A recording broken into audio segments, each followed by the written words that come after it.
Saya Dian Hunafa. Saya salah satu alumni MDIS. Saya pindah ke Singapura sejak 2018. Jadi kalau dibilang saya buzzer atau apa, saya nggak kenal siapa-siapa di Jakarta karena saya sudah pindah tinggal di Singapura sejak 2018, jauh sebelum Bapak Gibran mencalonkan diri sebagai wakil presiden.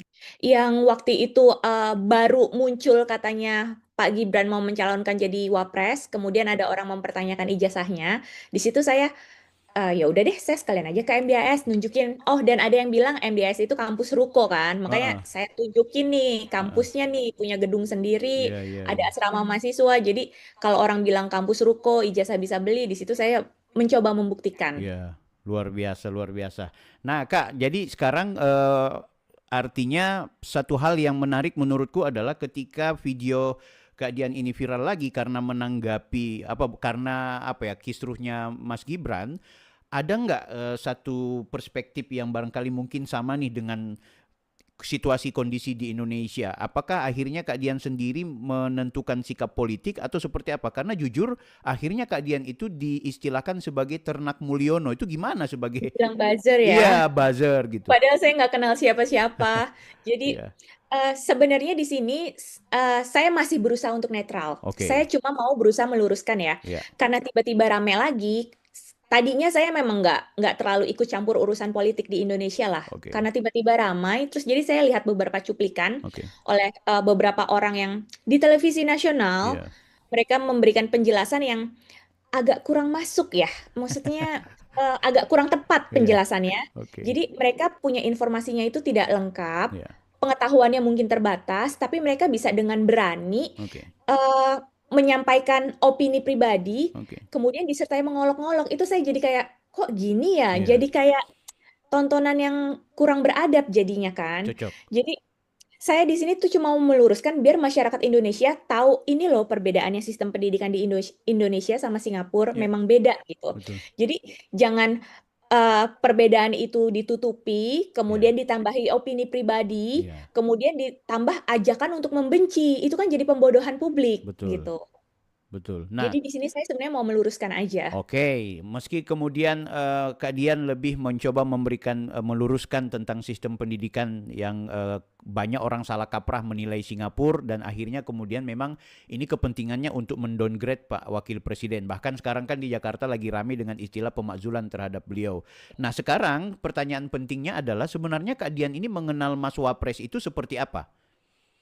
Saya tidak mengenal secara pribadi ya, karena Oke, memang nggak pernah ketemu juga. oke, Cuma memang saya sama-sama alumni di sekolah yang sama. oke, Beda tahun juga ya, kan oke, beliau masuk 2007 sampai 2010, saya baru masuk 2018, dan oke. saya selesai 2021. Mm-mm. Tapi saat saya masuk ke kampus tersebut, Ya, saya masuk dari baru cek lokasi, baru ya. baru cari-cari kampus lah sampai saya akhirnya mendaftar di situ. Di situ Mm. memang di pintu masuknya itu kan kaca-kaca. Di Oke, situ ada foto beliau. oke, Itu yang membuat saya waktu itu oh makin yakin untuk memilih sekolah MDIS karena oke. dibanding tempat lain yang saya datengin. Jadi Mm. saya tuh research juga loh. Jadi nggak cuma asal masuk ke satu kampus. Jadi kalau Mm. saya kan pertimbangannya memang ada pertimbangan selain kampusnya, Ya, selain fasilitasnya, saya ada pertimbangan biaya juga kan. ya, Saya compare beberapa kampus dengan range harga yang sama. Jadi di Singapura itu kampus banyak banget. ya. Jadi kan ada juga narasi yang bilang, udah sekolah di luar negeri kenapa pilihnya kampus jelek gitu. Coba kita eh, lihat dulu. Oke, Dibilang kampus jelek itu kan ya karena belakangan ini memang rankingnya turun ya. Tapi ya. kan bisa dibilang kampus itu adalah kampus pertama swasta di Singapura, Oh, kampus paling tua. Dan mm-mm. di saat beliau masuk, saya yakin itu pun kualitasnya bagus. Dia Oke. masuk 2007 loh, sudah berapa belas tahun dari sekarang kan? Betul, betul, betul. Oh ya, Nah, pada saat itu mungkin sama seperti saya, pertimbangannya adalah dibanding kampus-kampus lain yang setara, yang sejenis, ya. MDIS lah pilihan terbaik untuk saat itu. Oke. Nah, ada satu hal yang menurutku menarik adalah soal Kak bilang tadi ketika kemudian melihat fotonya Mas Gibran akhirnya merasa tertarik untuk bisa join lebih jauh ke kampus tersebut gitu. Apakah setelah Kak kuliah di sana ada nggak interaksi dengan entah itu pihak manajemen, pihak pengelola kampus atau pihak-pihak alumni yang ternyata Kak Dian itu diceritakan bahwa Gibran Rakabuming Raka itu benar-benar alumni dan ada histori yang barangkali perlu dibocorkan. Nggak ada interaksi sih, karena kan Oke, jarak saya dari beliau 2010 udah udah lulus, lulus. saya 8 2018 baru tahun ya, betul. masuk, Oke. 8 tahun. Mm-mm. Pengajar jurusan pun beda, Iya, beliau marketing, saya komunikasi, iya, pengajarnya aja beda, iya. jadi memang nggak ada interaksi sama sekali. Oke.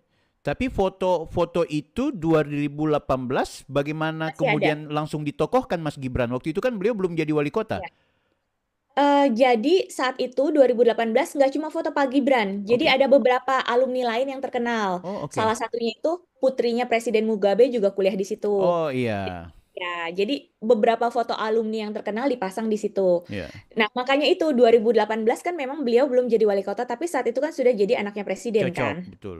Heeh. 2014 Pak Jokowi sebagai presiden ya, ya mungkin ada kebanggaan tersendiri Oh, juga iya. buat MDIS kalau ini loh anaknya presiden kuliah di sini Iya, gitu iya, kan. iya.